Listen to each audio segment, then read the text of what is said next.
People always think it's those that treat them well that are their friends. Most times, you pick true friends after a denier like Peter. The Bible says faithful is the blow of a friend than the kiss of an enemy. When you look at your Bible, you discover that most people find themselves in same situation or same condition but different response. That's how you choose friend. If there's fire under these two people's foot, they are in same condition, same situation, you check their reaction to choose friends. If when his feet is hot, then he stab you because it's hot, or he rejects you, then this one, his feet is hot, and yet he's still holding on to you. This is your friend. So you choose friends from how they react.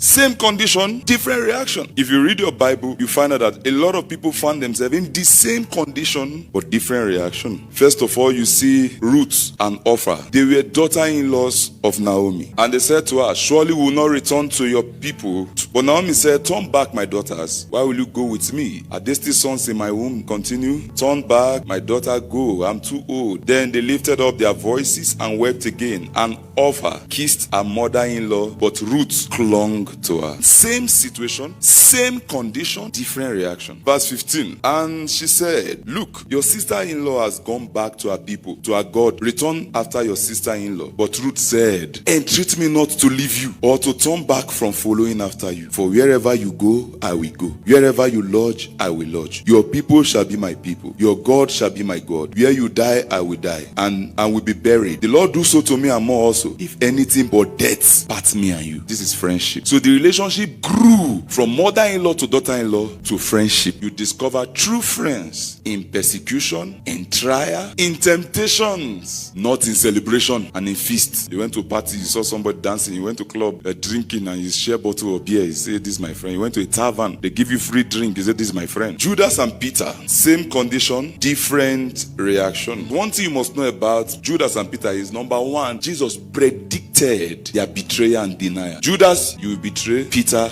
you will deny. Both of them were his friends. Friendship is a soul tie relationship. When you're talking about friendship, it is soul tie. You must understand that. In the book of 1 Samuel 18 from verse 1. Now, when he had finished speaking to Saul, the soul of Jonathan was knit to the soul of David, and Jonathan loved him as his own soul. Saul took him that day and would not let him go home to his father's house anymore. Then Jonathan and David made a covenant because he loved him as his own soul. You see that? So your friend, you perhaps soul tie. Your friend is an embodiment of your soul. People might not be able to see your soul, but if they see your friend, they have seen your soul. Your friend is your living soul in body. People always say, marry your friend. You can't marry your friend. Instead, you marry someone and make them your friend. Then the second one you must get, the second point, is that true friends is beyond time. It is eternal. True friend is not limited with time. It is eternal. Number 3, true friendship is a pearl of great price and is an unlimited sacrifice. It outlives death. So friendship is stronger than death. Some people are your friends now. When you go, when you die, your children, your wife becomes their enemy. When you have a true friend, even if you pass away, they will be living like you to your family. Your family will not even notice that you departed. Friendship is stronger than blood. They say blood is thicker than water. Friendship is thicker than blood. Not he's my son, he's my daughter, he's my uncle, he's my pastor, he's my father in the Lord. No, he's my friend. In Isaiah 41 from verse 8, he say, but thou, Israel, art my servant, Jacob, whom I have chosen, the seed of Abraham, my friend. God have relationship with many people. Some people, he relate to them as servants. Some relate to them as children. Some relate to them as sons. But those that God have taken personal, he relate to them as friend. And when God have made you his friend, he will not hide anything from you. Genesis 18 from verse 17. God asks a question, and the Lord said, shall I hide from Abraham what I am doing? You don't hide anything from a friend. Not from your wife. I didn't say your wife. I didn't say your husband. I didn't say your children. I say your friend. You don't hide anything from a friend. Even God himself does not hide anything from friends. Judas betrayed Jesus. He sold his friendship for money. So when Solomon wrote, faithful is the wound of a friend than the kiss of an enemy. He's talking about Judas and Peter. So Peter denying Jesus, wounded Jesus, but Judas kissing Jesus killed him. Proverbs 27:6. Faithful are the wound of a friend, but the kisses of an enemy are deceitful. Like I say, sometimes you pick friends from pain. Sometimes your friend wound you. Somebody lied against you. Now say, no, you are my enemy. No, sometimes those people are your friends. Later, the relationship will grow. Yes. So sometimes situation reveals your friends. They might react bad to that moment, but if you look beyond that moment, they'll become your friends. So if only God is your friend, you will suffer in this life. This is a word of men. Yes. See, I don't care about anybody. The only person I care about is God. I don't care about men. You will suffer. You will live in desert. You know, a desert life, it doesn't mean you are living in the bush. A desert life means no favor, no kindness. Nobody is helping you. But you are very fireful with God. God knows you. Yes. In heaven, there's a place for you. But on earth, no place for you. Many people are suffering because they don't have friends. They don't have good relationship with men. The Bible said in the book of Luke 1 from verse 80, the child grew and waxed strong in spirit, but he was in the desert. That's called John the Baptist. He was not with people. He grew in the spirit. So the child grew and became strong in spirit. Yes, in the spiritual realm, they know him, they respect him, and was in the desert till the day of his manifestation to Israel. But see Jesus in Luke 2:52. He said, and Jesus increased in wisdom and stature and in favor with God and men. So that was why Jesus had the gifts of men. When he died, he found somebody that provided a tomb for him, Joseph of Arimathea. His disciples were standing. They carried his body. Even when he was dead, the women went to clean him. If you have relationship with only God, when you die on earth, your family will suffer. So in this life you are living now, invest in making good friends. True friends. Invest, because friendship is an investment. The greatest investment is friendship. It will outlive you. Luke 23 from verse 39. This is two people in same condition now, same situation, different reaction. Then one of the criminal who were hanged blasphemed him, saying, if you are the Christ, save yourself and us. They were in pain. You know, when they lay you in the cross, sun is eating you, blood is dripping, you are dying. It says God will only know you are his friend when you are going through trials and temptation. When you are on the cross with Jesus, every pain you are going through as a believer, Jesus is going through it with you. Just as it's with the cross, with these thieves. He was on the cross with both of them. And that one blasphemed. Say, if you are the Christ, save me now and save yourself. But the other answering rebuked him, saying, do not even fear God, seeing you are under the same condemnation. Indeed, justly, for we receive the due reward of our deed. But this man has done nothing wrong. Then he said to Jesus, Lord, remember me when you come into your kingdom. And Jesus said to him, as surely I say to you, today you will be with me in paradise. He became a friend instantly there. Although he has been a thief, just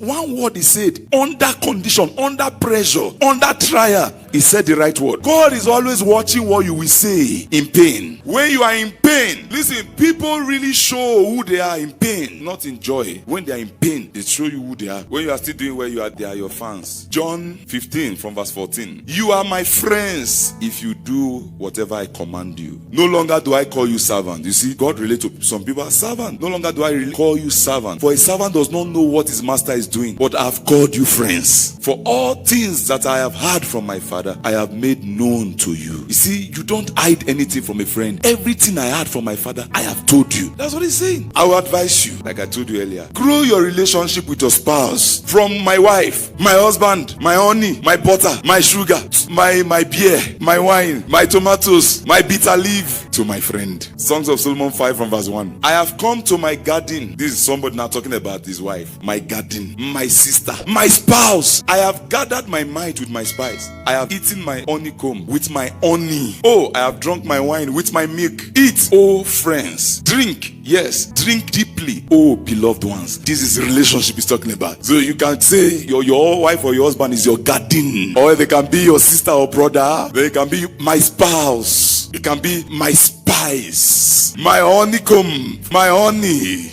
my milk, my wine, my beloved one. My friend is the highest. If your husband is calling you honey, my spice, and he has not seen you as a friend, the relationship will still spoil. Free end, mean it does not end. Free end, forever to the end. So we must work out the relationship, the friendship with God and with men. When you study the life of David had two friends. One is Ahithophel, the other one is Ushaiah. They were his counselors. There was a place in the Psalms where David was lamenting. He said, my friend, we share sweet fellowship together. He was talking about Ahithophel. He was his counselor. When David was in trouble, when his son drove him away from his throne, in 2 Samuel 15 from verse 32. Now it happened when David had come to the top of the mountain where he worshipped, there was Uche the Eshite coming to meet him with his robe torn and dust on his head. This is true friend. When you are in trouble, you know your true friend. And someone told David saying, Ahithophel is among the conspirators with Absalom. And David said, Oh Lord, I pray, turn the counsel of Ahithophel to foolishness. Now both of them were his counselors. Uche was his counselor, Ahithophel was his counselor. The day David was betrayed, Ahithophel went to join David's betrayer. But Uche put sand on his head and was crying with David. What you are looking for in your life is with somebody. Call a friend. God does not bless you except through a friend. Check your life today. You will know that somebody played part to where you are. Verse 33. David said to him, he said, if you go with me, then you will become a burden to me. He said, but if you return to the city and say to Absalom, I will be your servant, O king, as I was with your father's servant previous, so I will now also be your servant. Then you may defeat the counsel of Ahithophel. And do you not have Zadok and Abiathar the priest with you there? Therefore it will be that whatever you hear from the king's house, you shall tell Zadok and Abiathar the priests. Indeed, they have there with them their two sons. He said, so Uche, David's friend, went into the city, and Absalom came into Jerusalem. Now, when David was conspired against, David said, you go inside, don't follow me, so that whatever you are hearing from Absalom, his plan, his tactics, you can be telling me. So your friend should be ready to risk his life for you. That is a risk. Going to Absalom to pretend as if you are with him, just to get information from him and be telling David, it's already a risk. If you are caught, they will kill you. You are like a spy. If you yourself discover that somebody close to you is a spy, how do you treat them? Once king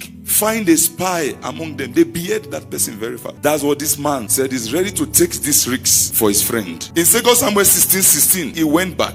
And so it was when Uche the Eshite, David's friend, came to Absalom, that Uche said to Absalom, long live the king, long live the king. So Absalom said to Uche, is this your loyalty to your friend? What a question. Is this how you are loyal to your friend? Are you a friend of benefit? Are you his friend because he was on the throne? Now he's not on the throne, now you are saying long live. So he's even teaching you that true friendship has loyalty in it. Loyalty is a sign of true friendship. Loyalty. If you are cheating on your wife, you are not a friend. If you are cheating on your husband, you are not his friend. Loyalty is the sign of friendship. How you hold up your integrity. Because of her, I'm supposed to cheat because of my wife. I can't do it. I'm supposed to cheat. I love my husband too much. He's my friend. That's all loyalty is. Is this your loyalty to your friend? Why did you not go with your friend? Wherever you are, that's where your friend should be. If you are in the palace, your friend should be in the palace. If you are in the pit, your friend should be in the pit with you. And Uche said to Absalom, no, but whom the Lord and these people, all the men of Israel choose, his will I be, and with him will I remain. Furthermore, whom should I serve? Should I not serve in the presence of his son? As I have served in your father's presence, so will I be in your presence. Then Absalom said to Ahithophel, give advice as to what we should do. And Ahithophel said to Absalom, go into your father's concubine,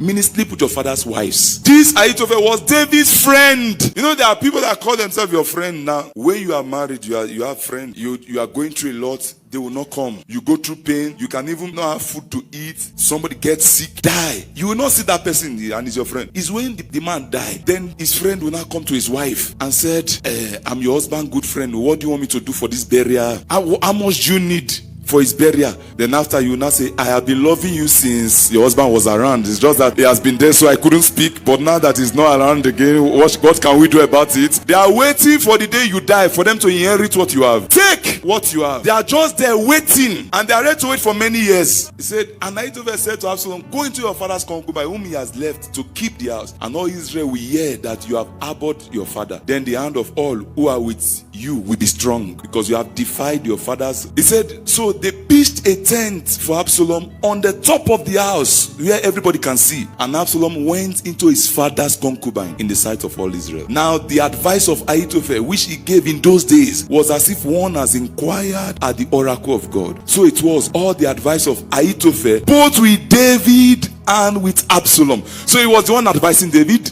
when David was the king, and he's the same one now advising David's son when they were fighting against David. Double-edged sword. Those are friends. Some friends are double-edged. They talk good to you at your front, and they are the same one that finish you at your back. 2 Samuel 17 from verse 14. When Ahithophel gave an advice again on how they should kill David, this Uche came. So Absalom and all the men of Israel said, the advice of Uche the Eshite is better than the advice of Ahithophel. For the Lord has proposed to defeat the good advice of Ahithophel, to the intent that the Lord might bring disaster to Absalom. Then Ushaiah said to Zadok and Abiathar the priest, Thus and so Ahithophel advised Absalom and the elders of Israel, and thus so I have advised. So the advice Ushaiah gave, that one David sent, that his friend is sent as a spy. That was the advice that countered the advice of Ahithophel. And that's how Absalom fell. So your friend should be able to take that risk for you and save you. Is it this man, Ushaiah? His name is not mentioned a lot, but he saved David's throne back.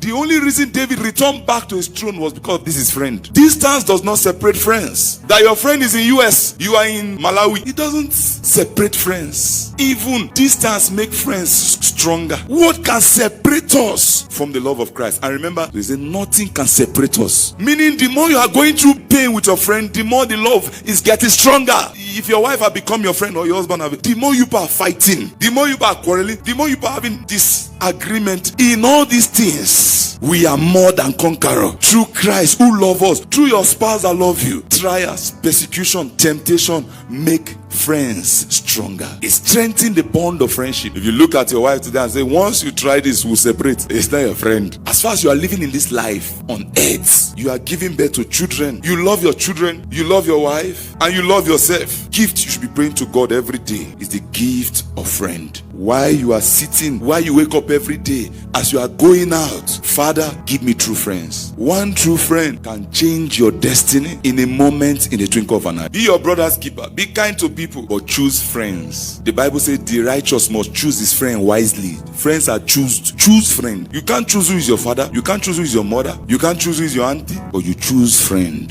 So if truly we really choose husband and wife, then meaning the first friend should be your wife or your husband. A brother can kill a brother, but a friend don't kill. It is Cain that kill Abel. True friends don't kill, they protect. Proverbs 12:26. The righteous should choose his friend carefully, for the way of the wicked leads them astray. If you have a friend that don't love his wife, you won't love your wife. If you have a friend that's always beating his wife, you will beat your wife one day. So any friend that is always giving you, just want you to depend on him, is not your friend. True friendship is helping someone to be empowered, not helping someone to depend on you. Make friend with God. Make friend with your wife. Make friend with good friends. And make friend with money. So God is our number one true friend. The righteous should choose his friends wisely.